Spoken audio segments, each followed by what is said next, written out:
We're blessed, Cassie. And thank you for asking, and God bless you too, and we love you. Thank you so much. All right, so I'm going to begin reading. We left off yesterday on Leviticus chapter 6. So bear with, because it's a little rough, but we'll get through it together. Right, Matthew? We'll get through all of it together. Everything. All right, so Leviticus chapter 6. And the Lord spoke to Moses, saying, if a person sins and commits a trespass against the Lord by lying to his neighbor about what was delivered to him for safekeeping, or about a pledge, or about a robbery, or if he has extorted from his neighbor, or if he has found what was lost and lies concerning it, he swears falsely in any one of these things that a man may do in which he sins, then it shall be, because he has sinned and is guilty, that he shall restore what he has stolen, or the thing which he has extorted, or what was delivered to him for safekeeping, or the lost thing which he found, or all about which he has sworn falsely. He shall restore its full value, add 1/5 more to it, and give it to whomever it belongs on the day of his trespass offering. And he shall bring his trespass offering to the Lord, a ram without blemish from the flock, with your valuation, as a trespass offering to the priest. So the priest shall make atonement for him before the Lord, and he shall be forgiven for any one of these things that he may have done in which he trespasses. The law of the burnt offering. Then the Lord spoke to Moses, saying, command Aaron and his sons, saying, this is the law of the burnt offering. The burnt offering shall be on the hearth upon the altar all night until morning, and the fire of the altar shall be kept burning on it. And the priest shall put on his linen garment, and his linen trousers he shall put on his body, and take up the ashes of the burnt offering, which the fire has consumed on the altar, and he shall put them beside the altar. Then he shall take off his garments, put on other garments, and carry the ashes outside the camp to a clean place. Here, there's a side note for priest. In Hebrew, that's Kohen, Kohen, Kohen, that's priest in Hebrew. Priesthood was not unique to the Israelites. From the Egyptians to the Philistines, all the ancient Middle Eastern nations had a class of priests. At Mount Sinai, God consecrated Aaron and his descendants as priests. They were to be representatives of the people before God, offering sacrifices and prayers on their behalf. Furthermore, they instructed the people about their religious duties and the character of God. The New Testament describes Jesus Christ as our high priest. Though his death on the cross, the formal priesthood was abolished. In its stead, all believers come to become priests, not to offer sacrifices, but to pray, worship God, and witness to others about Jesus. So you hear that? It is our job to be priests, basically deliverers of his word to everyone. All right, continuing on with the scripture. And then, and the fire on the altar shall be kept burning on it. It shall not be put out. And the priest shall burn wood on it every morning, and lay the burnt offering in order on it. And he shall burn on it the fat of the peace offerings. A fire shall always be burning on the altar; it shall never go out. The law of the grain offering. This is the law of the grain offering. The sons of Aaron shall offer it on the altar before the Lord. He shall take from it his hand of the fine flour of the grain offering with its oil and all the frankincense which is on the grain offering, and shall burn it on the altar for a sweet aroma, as a memorial to the Lord. And the remainder of it Aaron and his sons shall eat. With unleavened bread it shall be eaten in a holy place. In the court of the tabernacle of meeting they shall eat it. It shall not be baked with leaven. I have given it as their holy portion of my offering made by fire. It is most holy, like the sin offering and the trespass offering. All the males among the children of Aaron may eat it. It shall be a statute forever in your generations concerning the offerings made by fire to the Lord. Everyone who touches them must be holy. And the Lord spoke to Moses, saying, this is the offering of Aaron and his sons, which they shall offer to the Lord, beginning on the day when he is anointed. 1/10 of an ephah of fine flour, as a daily grain offering, half of it in the morning and half of it at night. It shall be made in a pan with oil. When it is mixed, you shall bring it in. The baked pieces of the grain offering you shall offer for a sweet aroma to the Lord. The priest from among his sons, who is anointed in his place, shall offer it. It is a statute forever to the Lord. It shall be wholly burned. For every grain offering for the priest shall be wholly burned. It shall not be eaten. The law of the sin offering. As the Lord spoke to Moses, saying, Speak to Aaron and his sons, saying, This is the law of the sin offering. In the place where the burnt offering is killed, the sin offering shall be killed before the Lord. It is most holy. The priest who offers it for sin shall eat it. In a holy place it shall be eaten, in the court of the tabernacle of meeting. Everyone who touches its flesh must be holy, and when its blood is sprinkled on any garment, you shall wash that on which it was sprinkled in a holy place. But the earthen vessel in which it is boiled shall be broken. And if it is boiled in a bronze pot, it shall be both scoured and rinsed in water. All the males among the priests may eat it. It is most holy. But no sin offering from which any of the of any of the blood is brought into the tabernacle of meeting to make atonement in the holy place shall be eaten. It shall be burned in the fire. Leviticus chapter 7, the law of the trespass offering. Likewise, this is the law of the trespass offering. It is most holy. In the place where they kill the burnt offering, they shall kill the trespass offering, and its blood he shall sprinkle all around on the altar, and he shall offer from it all its fat. The fat of the tail and the fat that covers the entrails, the two kidneys and the fat that is on them by the flanks, and the fatty lobe attached to the liver above the kidneys. He shall remove, and the priest shall burn them on the altar as an offering made by fire to the Lord. It is a trespass offering. Every male among the priests may eat it. It shall be eaten in a holy place. It is most holy. The trespass offering is like the sin offering. There is one law for them both. The priest who makes atonement with it shall have it. And the priest who offers anyone's burnt offering, that priest shall have for himself the skin of the burnt offering which he has offered. Also every grain offering that is baked in the oven, and all that is prepared in the covered pan or in a pan, shall be the priest's who offers it. Every grain offering, whether mixed with oil or dry, shall bring to all the sons of Aaron, to one as much as the other. So divided equally.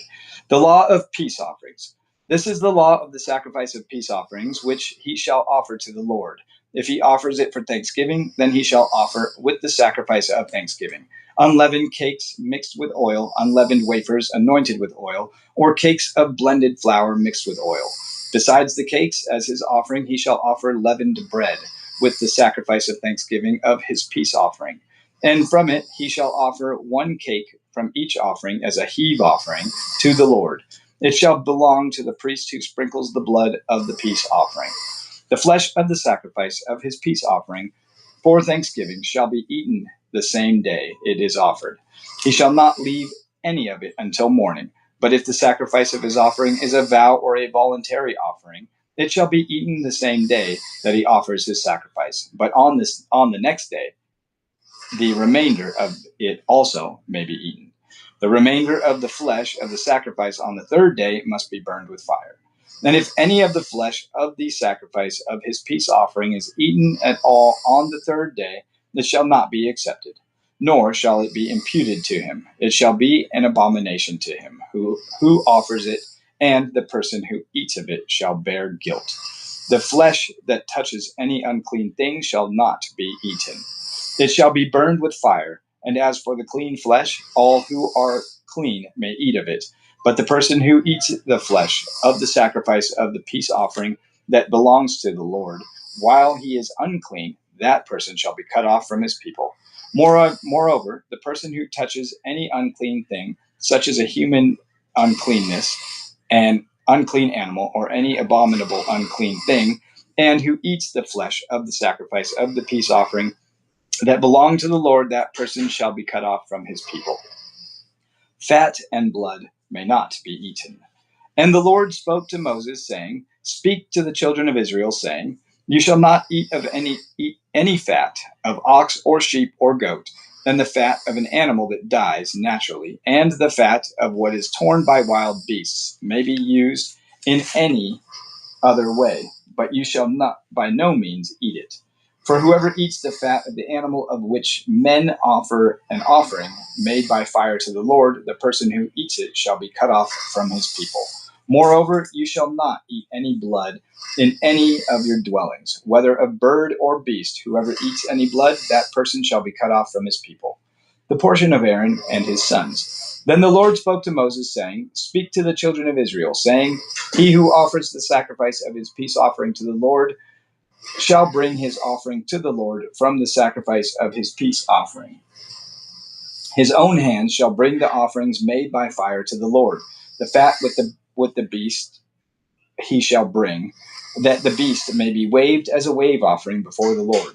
And the priest shall burn the fat on the altar, but the beast shall be Aaron's and his sons. Also, the right thigh you shall give to the priest as a heave offering from the sacrifices of your peace offerings. He among the sons of Aaron, who offers the blood of the peace offering, and the fat, shall have the right thigh for his part. For the beast of the wave offering and the thigh of the heave offering I have taken from the children of Israel, from the sacrifices of their peace offerings, and I have given them to Aaron the priest, to his sons, from the children of Israel by a statute forever. This is the consecrated portion for Aaron and his sons, from the offerings made by fire to the Lord on the day when Moses presented them to minister to the Lord as priests. The Lord commanded this to be given to them by the children of Israel on the day that he had anointed them, by a statute forever of the burnt offering, the grain offering, the sin offering, the trespass offering, the consecrations, and the sacrifice of the peace offering, which the Lord commanded Moses on Mount Sinai on the day when he commanded the children of Israel to offer their offerings to the Lord in the wilderness of Sinai. Leviticus chapter 8. Aaron and his sons consecrated. Then the Lord spoke to Moses, saying, Take Aaron and his sons with him, and the garments, the anointing oil, a bull as a sin offering, 2 rams, and a basket of unleavened bread, and gather all the congregation together at the door of the tabernacle of meeting. So Moses did as the Lord commanded him, and the congregation was gathered together at the door of the tabernacle of meeting. Then Moses said to the congregation, This is what the Lord commanded to be done. Then Moses brought Aaron and his sons and washed them with water. Then he put the tunic on him, girded him with the sash, clothed him with the robe, and put the ephod on him. And he girded him with the intricately woven band of the ephod, and with it tied the ephod on him. Then he put the breastplate on him, and he put the Urim and the Thummim in the breastplate, and he put the turban on his head. Also, on the turban, on its front, he put the golden plate, the holy crown, as the Lord had commanded Moses. Also, Moses took the anointing oil and anointed the tabernacle and all that was in it, and consecrated them. He sprinkled some of it on the altar 7 times, anointed the altar and all its utensils, and the laver and its base, to consecrate them. And he poured some of the anointing oil on Aaron's head, and anointed him to consecrate him. Then Moses brought Aaron's sons and put tunics on them, girded them with sashes, and put hats on them, as the Lord had commanded Moses. And he brought the bull for the sin offering. Then Aaron and his sons laid their hands on the head of the bull for the sin offering, and Moses killed it. Then he took the blood, and he put some on the horns of the altar all around with his finger, and purified the altar. And he poured the blood at the base of the altar, and consecrated it to make atonement for it. Then he took all the fat that was on the entrails, the fatty lobe attached to the liver, and the 2 kidneys with their fat, and Moses burned them on the altar. But the bull, its hide, its flesh, and its offal, he burned with fire outside the camp, as the Lord had commanded Moses. Then he brought the ram as the burnt offering, and Aaron and his sons laid their hands on the head of the ram, and Moses killed it. Then he sprinkled the blood all around the altar, and he cut the ram into pieces, and Moses burned the head and the pieces of the fat. Then he washed the entrails and the legs in water, and Moses burned the whole ram on the altar. It was a burnt sacrifice for a sweet aroma. An offering was made by fire to the Lord, as the Lord had commanded Moses. And he brought the second ram, the ram of consecration. Then Aaron and his sons laid their hands on the head of the ram, and Moses killed it. Also, he took some of its blood and put it on the tip of Aaron's right ear, on the thumb of his right hand, and on the big toe of his right foot. Then he brought Aaron's sons, and Moses put some of the blood on the tips of their right ears, on the thumbs of their right hands, and on the big toes of their right feet. Then Moses sprinkled the blood all around, all the fat that was on the entrails, the fatty lobe attached to the liver, the two kidneys and their fat, and the right thigh. And from the basket of unleavened bread that was before the Lord, he took one unleavened cake, a cake of bread anointed with oil, and one wafer, and he put them on the fat and on the right thigh. And he put all these in Aaron's hands and in his sons' hands, and waved them as a wave offering before the Lord. Then Moses took them from their hands and burned them on the altar, on the burnt offering. They were consecrated offerings for a sweet aroma. That was an offering made by fire to the Lord. And Moses took the breast and waved it as a wave offering before the Lord. It was Moses' part of the ram of consecration, as the Lord had commanded Moses. Then Moses took some of the anointing oil and some of the blood which was on the altar, and sprinkled it on Aaron, and on his garments, on his sons, and on the garments of his sons with him. And he consecrated Aaron, his garments, his sons, and the garments of his sons with him. And Moses said to Aaron and his sons, boil the flesh at the door of the tabernacle of meeting, and eat it there with the bread that is in the basket, in the basket of consecration offerings, as I commanded, saying, Aaron and his sons shall eat it. What remains of the flesh of the bread, the flesh and the bread, you shall burn with fire, and you shall not go outside the door of the tabernacle of meeting for 7 days, until the days of your consecration are ended. For 7 days he shall consecrate you, as he has done to this day, so the Lord commanded to do, to make atonement for you. Therefore, you shall stay at the door of the tabernacle of meeting, day and night for 7 days, and keep the charge of the Lord, so that you may not die, for so I have commanded. So Aaron and his sons did all the things that the Lord had commanded by the hand of Moses. Leviticus chapter 9, the priestly ministry begin. How you doing, kiddo? Hanging in there? I know it's a little thick, isn't it? It came to pass on the 8th day that Moses called Aaron and his sons and the elders of Israel, and he said to Aaron, take for yourself a young bull as a sin offering and a ram as a burnt offering, without blemish, and offer them before the Lord. And to the children of Israel you shall speak, saying, take a kid of the goats as a sin offering, and a calf and a lamb, both of the first year, without blemish, as a burnt offering. Also a bull and a ram as peace offerings to sacrifice before the Lord, and a grain offering mixed with oil. For today the Lord will appear to you. So they brought what Moses had commanded before the tabernacle of meeting, and all the congregation drew near, and stood before the Lord. Then Moses said, this is the thing which the Lord commanded you to do, and the glory of the Lord will appear to you. And Moses said to Aaron, go to the altar, offer your sin offering and your burnt offering, and make atonement for yourself and for the people. Offer the offering of the people and make atonement for them, as the Lord commanded. Aaron therefore went to the altar and killed the calf of the sin offering, which was for himself. Then the sons of Aaron brought the blood to him, and he dipped his finger in the blood, put it on the horns of the altar, and poured the blood at the base of the altar. But the fat, the kidneys, and the fatty lobe from the liver of the sin offering he burned on the altar, as the Lord had commanded Moses. The flesh and the hide he burned with the fire outside the camp. And he killed the burnt offering, and Aaron's sons presented to him the blood, which he sprinkled all around the altar. Then they presented the burnt offering to him, with its pieces and head, and he burned them on the altar. And he washed the entrails and the legs and burned them with the burnt offering on the altar. Then he brought the people's offering, and he took the goat, which was the sin offering for the people, and killed it and offered it for sin, like the first one. And he brought the burnt offering and offered it according to the prescribed manner.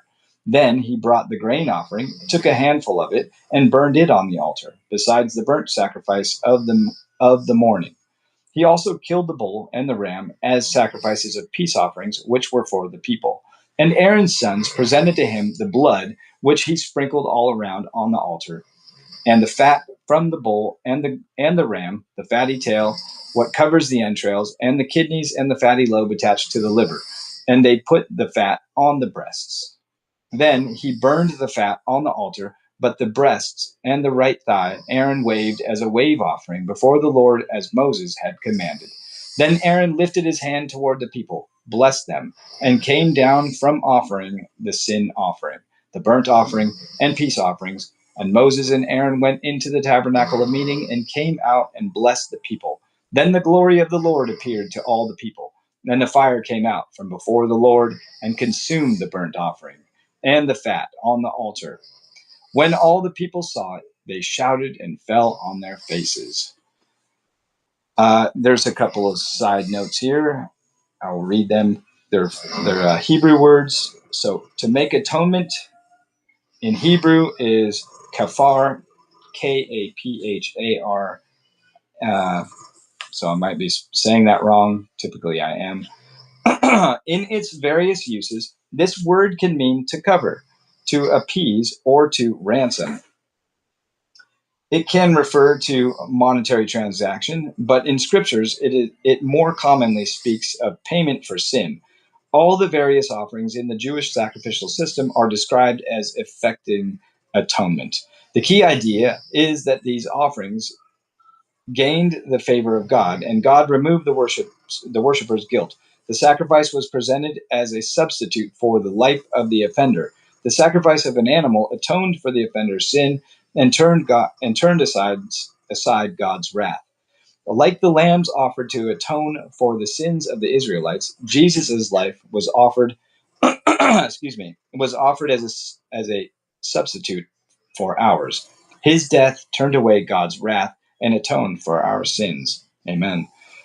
That's from Romans 3:25. You can read that, all about that. And then another word in Hebrew, fire, which is in Hebrew is esh, E-S-H.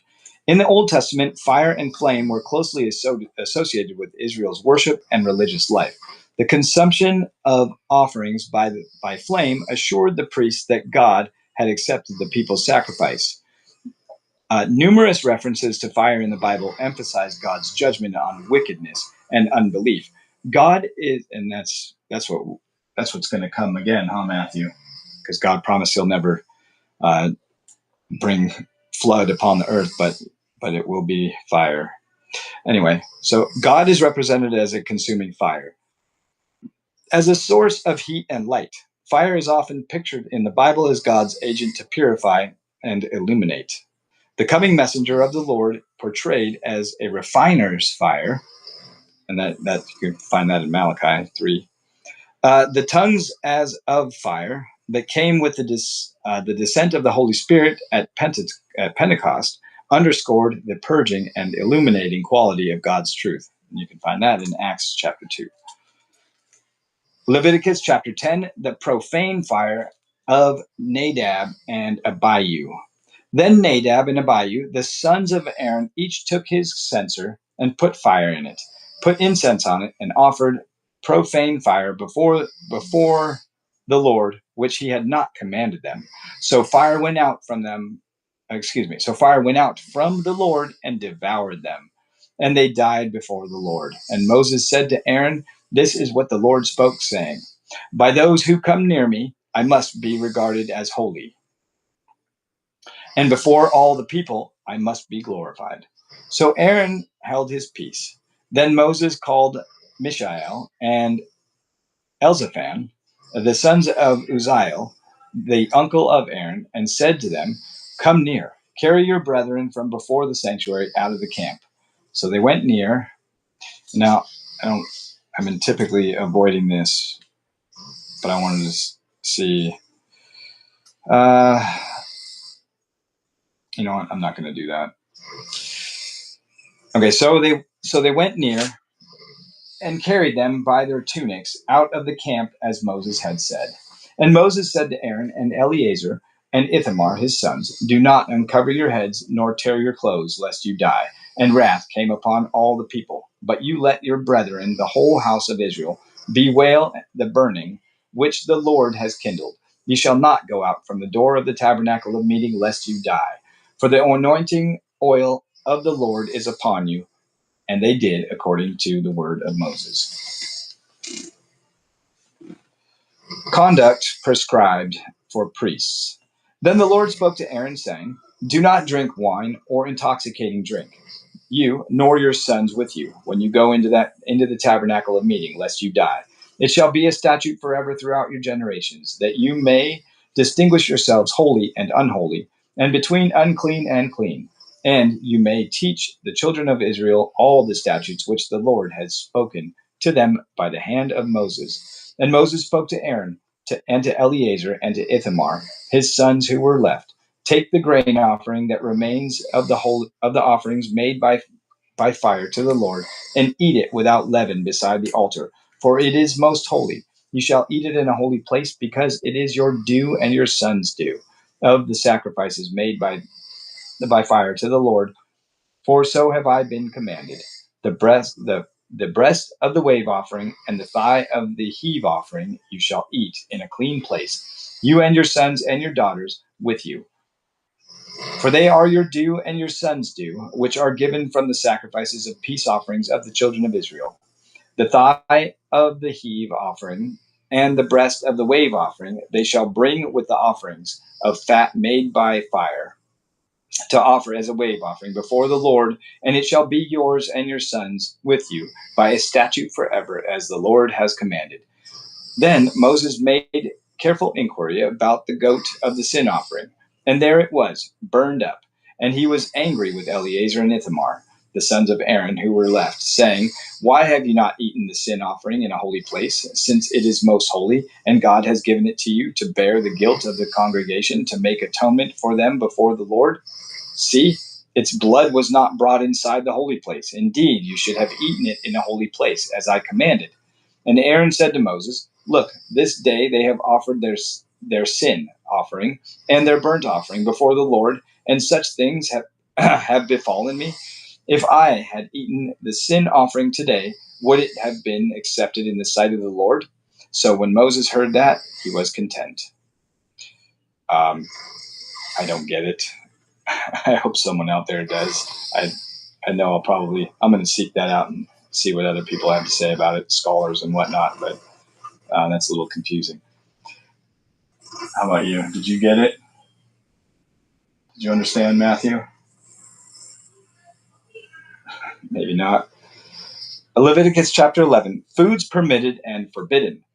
Now the Lord spoke to Moses and Aaron, saying to them, Speak to the children of Israel, saying, These are the animals which you may eat among all the animals that are on the earth. Among the animals, whatever divides the hoof, having cloven hoofs, and chewing the cud, that you may eat. Nevertheless, these you shall not eat among those that chew the cud or those that have cloven hoofs. The camel, because it chews the cud, but does not have cloven hoofs, is unclean to you. The rock hyrax, because it chews the cud, but does not have cloven hoofs, is unclean to you. The hare, because it chews the cud, but does not have cloven hoofs, is unclean to you. And the swine, though it divides the hoof, having cloven hooves, yet does not chew the cud, is unclean to you. Their flesh you shall not eat, and their carcasses you shall not touch. They are unclean to you. These you may eat of all that are in the water. Whatever in the water has fins and scales, whether in the seas or in the rivers, that you may eat. But in all the seas or in the rivers that do not have fins and scales, all that move in the water, or any living thing which is in the water, they are an abomination to you. They shall be an abomination to you. You shall not eat their flesh, but you shall regard their carcasses as an abomination. Whatever in the water does not have fins or scales, that shall be an abomination to you. And these you shall regard as an abomination among the birds. They shall not be eaten. They are an abomination. The eagle, the vulture, the buzzard, the kite, and the falcon after its kind, every raven after its kind, the ostrich, the short-eared owl, the seagull, and the hawks after its kind, the little owl, the fisher owl, and the screech owl, the white owl, the jackdaw, and the carrion vulture, the stork, the heron after its kind, the hoopoe, and the bat. All flying insects that creep on all fours shall be an abomination to you. Yet these you may eat of every flying insect that creeps on all fours, those which have jointed legs above their feet, with which to leap on the earth. These you may eat: the locust after its kind, the destroying locust after its kind, the cricket after its kind, and the grasshopper after its kind. But all the other flying insects which have 4 feet shall be an abomination to you. Unclean animals. By these you shall become unclean. Whoever touches the carcass of any of them shall be unclean until evening. Whoever carries parts of the carcass of any of them shall wash his clothes and be unclean until evening. The carcass of any animal which divides the foot, but is not cloven, hoofed, or does not chew the cud, is unclean to you. Everyone who touches it shall be unclean, and whatever goes on its paws among all kinds of animals that go on all fours, those are unclean to you. Whoever touches any such carcass shall be unclean until evening. Whoever carries any such carcass shall wash his clothes and be unclean until evening. It is unclean to you. These also shall be unclean to you among the creeping things that creep on the earth: the mole, the mouse, the large lizard after its kind, the gecko, the monitor lizard, the sand reptile, the sand lizard, and the chameleon.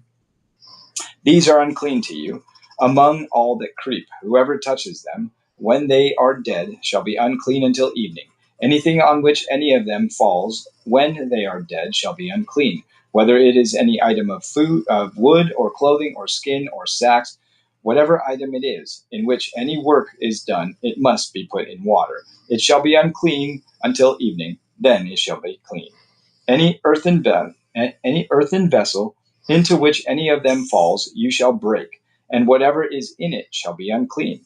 In such a vessel, any edible food upon which water falls becomes unclean, and any drink that may be drunk from it becomes unclean.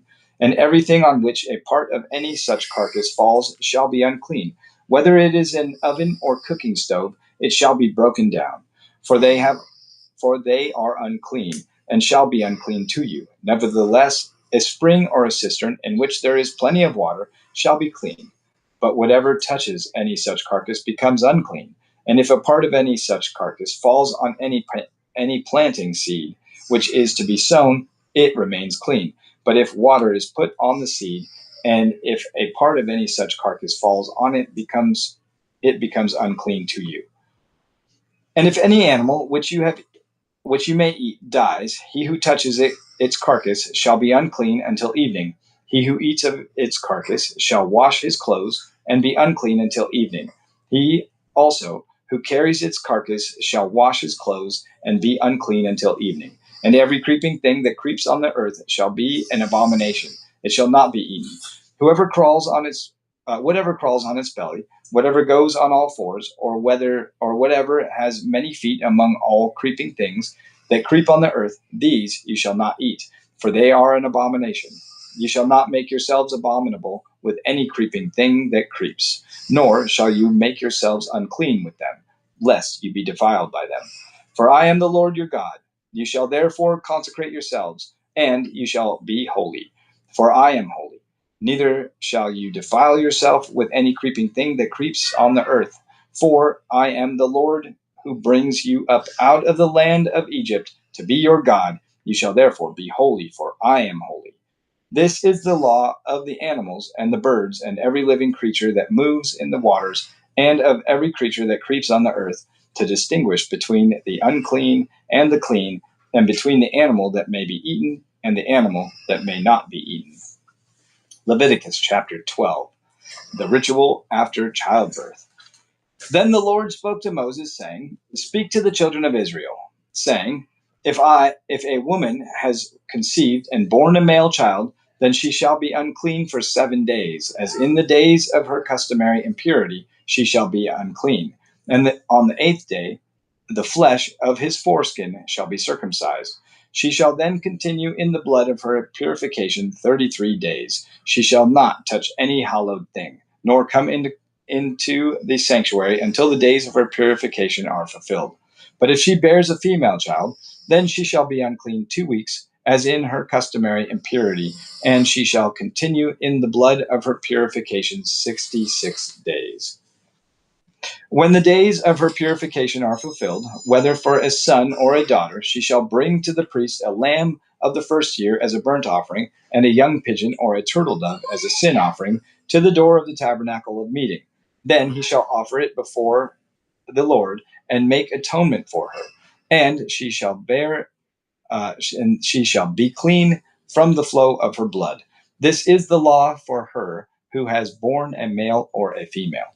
And if she is not able to bring a lamb, then she may bring 2 turtle doves or 2 young pigeons, one as a burnt offering and the other as a sin offering. So the priest shall make atonement for her, and she will be clean. Leviticus chapter 13, the law concerning leprosy. And the Lord spoke to Moses and Aaron, saying, when a man has on the skin of his body a swelling, a scab, or a bright spot, and it becomes on the skin of his body like a leprous sore, then he shall be brought to Aaron the priest, or to one of his sons the priests.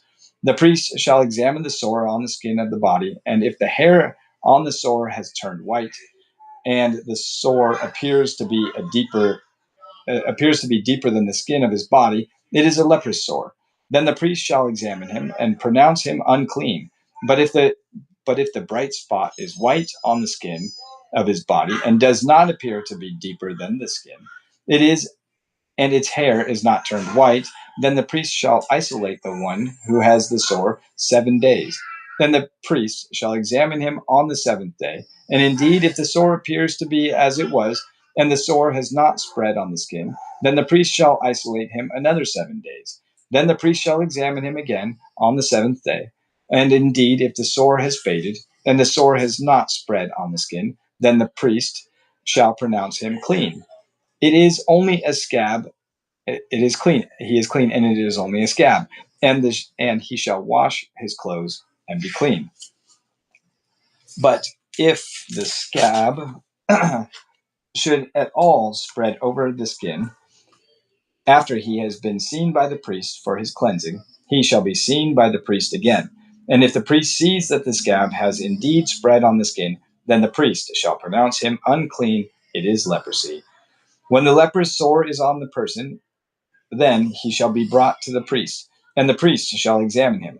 And indeed, if the swelling on the skin is white, and it has turned the hair white, and there is a spot of raw flesh in the swelling, it is an old leprosy on the skin of his body.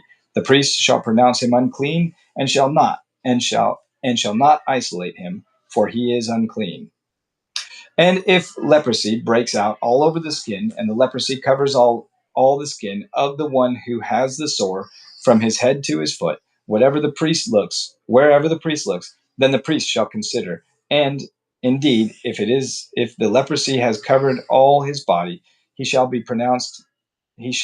pronounce him clean who has the sore. It has all turned white. He is clean.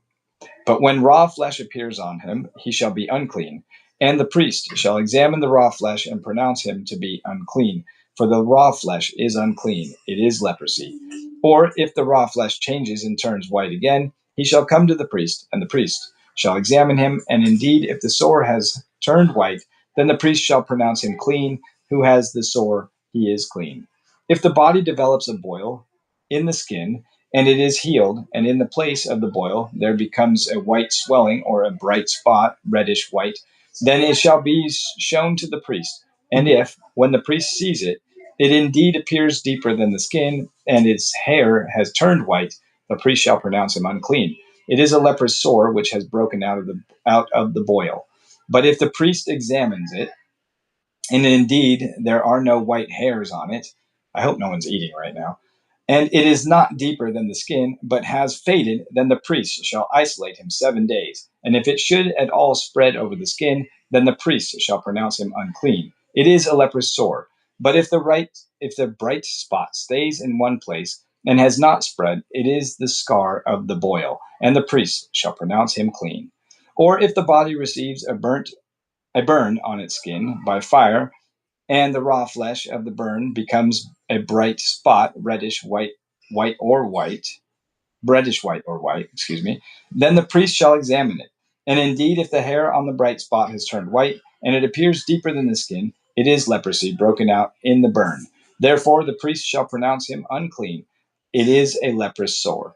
But if the priest examines it, and indeed there are no white hairs in the bright spot, and it is not deeper than the skin, but has faded, then the priest shall isolate him 7 days. And the priest shall examine him on the seventh day. If it has spread, if it has at all spread over the skin, then the priest shall pronounce him unclean. It is a leprous sore.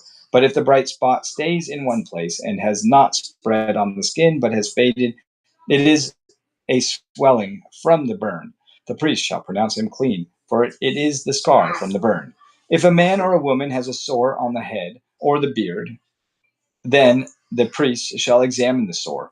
And if indeed it appears deeper than the skin, and there is in it thin yellow hair, then the priest shall pronounce him unclean. It is a scaly leprosy of the beard, of the head or beard. But if the priest examines the scaly sore, and indeed it does not appear deeper than the skin, and there is no black hair in it, then the priest shall isolate the one who has the scale 7 days. On the seventh day, the priest shall examine the sore, and indeed, if the scale has not spread, and there is no yellow hair in it, and the scale is not deeper than the skin, he shall shave himself, but the scale he shall not shave. And the priest shall isolate the one who has the scale another 7 days. On the seventh day, the priest shall examine the scale, and indeed, if the scale has not spread over the skin and does not appear deeper than the skin, then the priest shall pronounce him clean. He shall wash his clothes and be clean. But if the scale should at all spread over the skin after his cleaning, then the priest shall examine him. And indeed, if the scale has spread over the skin, the priest need not seek for yellow hair. He is unclean. But if the scale appears to be at a standstill and there is a black hair growing up in it, the scale has healed. He is clean, and the priest shall pronounce him clean. If a man or a woman has bright spots on the skin of the body, specifically white bright spots, then the priest shall look, and if indeed the bright spots on the skin of the body are dull white, it is a white spot that grows on the skin, he is clean. As for the man whose hair has fallen from his head, he is bald, but he is clean. Sounds familiar. He whose hair has fallen from his forehead, he is bald on the forehead, but he is clean. And if there is on the bald head or bald forehead a reddish white sore, it is leprosy breaking out on his bald head, or his bald forehead. Then the priest shall examine it, and indeed, if the swelling of the sore is reddish white on his bald head or on his bald forehead, as the appearance of leprosy on the skin of the body, he is a leprous man. He is unclean. The priest shall surely pronounce him unclean. His sore is on his head. Now, the leper on whom the sore is, his clothes shall be torn and his head bare, and he shall cover his mustache and cry, unclean, unclean. He shall be unclean all the days he has the sore, he shall be unclean. He is unclean, and he shall dwell alone. His dwelling shall be outside the camp. The law concerning leprous garments. Also, if a garment has a leprous plague in it, whether it is a woolen garment or a linen garment, whether it is a wrap or a woof of linen or wool, whether in leather or in anything made of leather, and if the plague is greenish or reddish in the garment or in the leather, whether in the wrap or in the woof or in anything made of leather, it is leprous. It is a leprous plague and shall be shown to the priest. The priest shall examine the plague and isolate that which has the plague 7 days. And he shall examine the plague on the seventh day. If the plague has spread in the garment, either in the wrap or in the woof or in the leather or in anything made of leather, the plague is an act of leprosy. It is unclean. He shall therefore burn that garment in which is the plague, whether wrap or woof or wool, in wool or in linen or anything of leather, for it is an active leprosy. The garment shall be burned in the fire. But if the priest examines it, and indeed the plague has not spread in the garment, either in the wrap or in the woof or in anything made of leather, Then the priest shall command that they wash the thing in which is the plague, and he shall isolate it another 7 days. Then the priest shall examine the plague after it has been washed, and indeed, if the plague has not changed in its color, though the plague has not spread, it is unclean, and you shall burn it in the fire. It continues eating away, whether the damage is outside or inside. If the priest examines it, and indeed the plague has faded after washing it, then he shall tear it out of the garment, whether out of the wrap, or out of the woof, or out of the leather. But if it appears again in the garment, either in the wrap or in the woof, or in anything made of leather, it is spread a spreading plague. You shall burn it with fire.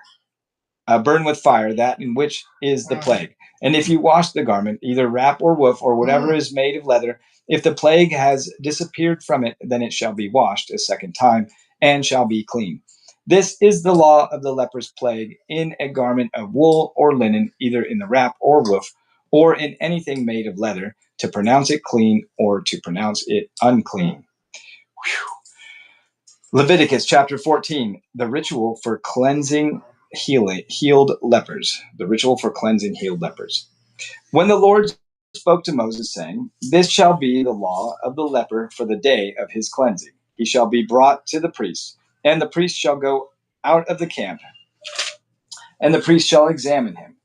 And indeed, if the leprosy is healed in the leper, then the priest shall command to take for him who is to be cleansed two living and clean birds, cedar wood, scarlet, and hyssop, and the priest shall command that one of the birds be killed in an earthen vessel over running water. As for the living bird, he shall take it, the cedar wood and the scarlet and the hyssop, and dip them and the living bird in the blood of the bird that was killed over the running water. He shall sprinkle it 7 times on him who is to be cleansed from the leprosy, and shall pronounce him clean, and shall let the living bird loose in the open field. He who is to be cleansed shall wash his clothes, shave off his hair, and wash himself in water, that he may be clean. After that he shall come into the camp, and shall stay outside his tent 7 days. But on the 7th day he shall shave all the hair off his head, and his beard, and his eyebrows. All his hair he shall shave off. He shall wash his clothes and wash his body in water, and he shall be clean.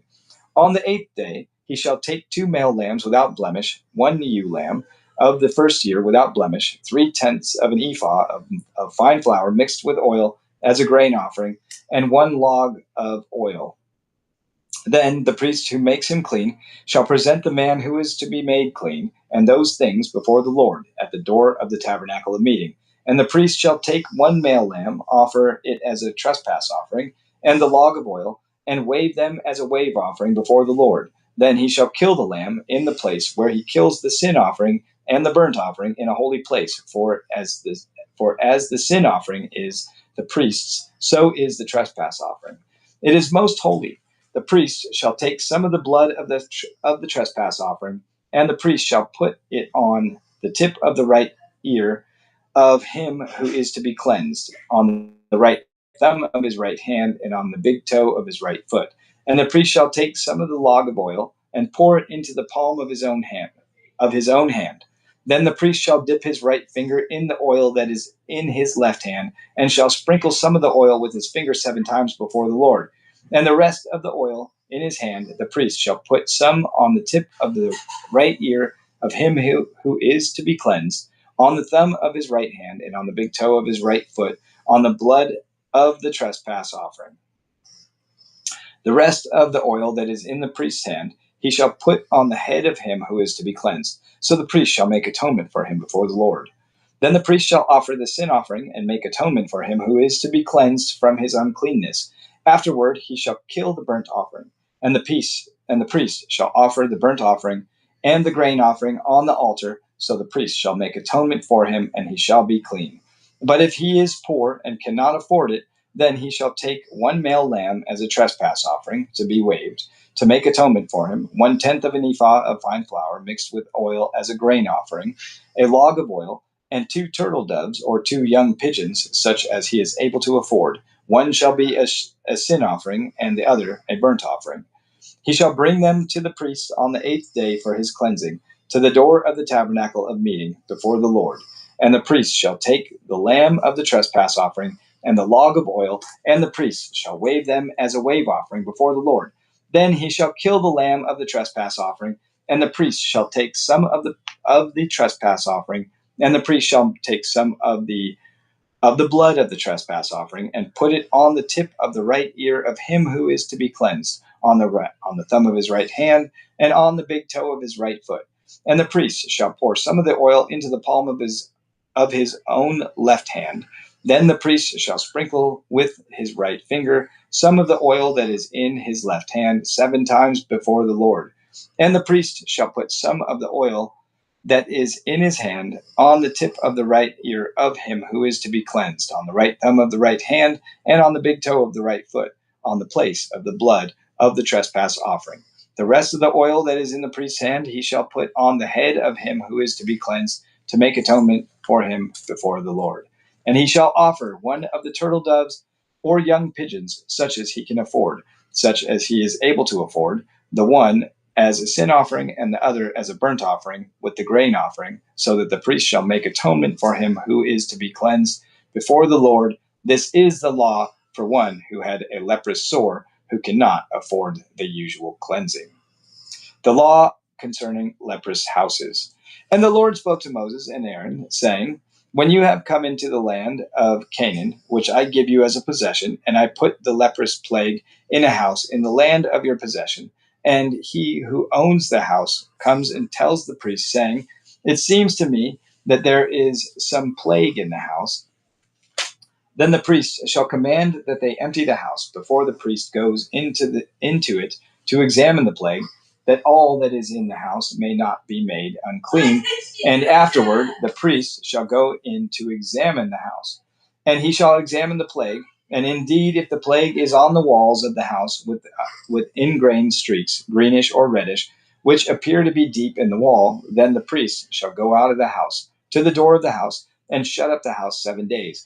And the priest shall come again on the 7th day and look, and indeed, if the plague has spread on the walls of the house, then the priest shall command that they take away the stones in which is the plague, and they shall cast them into an unclean place outside the city.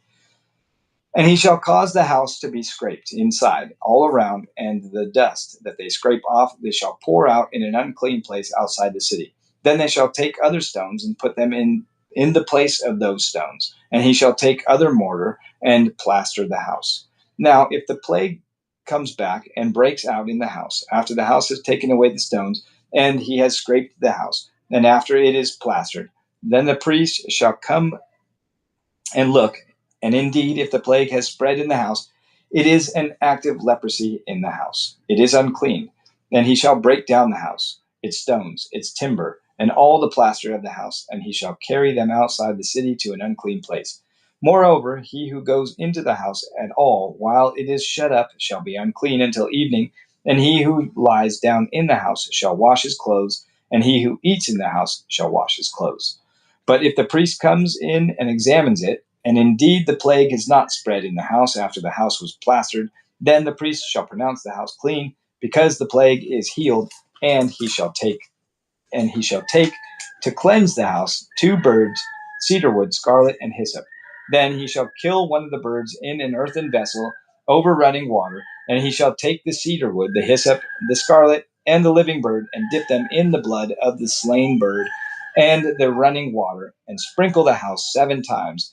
And he shall cleanse the house with the blood of the bird, and the running of the water, and the living bird, with the cedarwood, the hyssop, and the scarlet. Then he shall let the living bird loose outside the city in the open field, and make atonement for the house, and it shall be clean.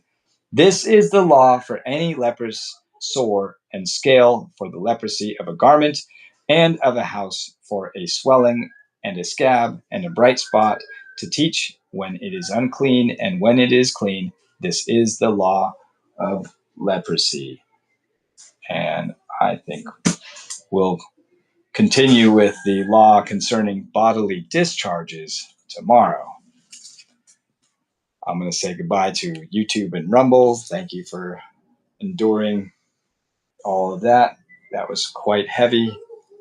I suggest you go and do some research on your own just to see what some of those things meant. I know there's things that popped out in my mind that were of importance that are relative to today's living, which is why we have sewage systems and all that kind of stuff. And it all comes back to the Bible. If we follow these laws in the Bible, it is actually for our benefit. So I hope you guys enjoyed that.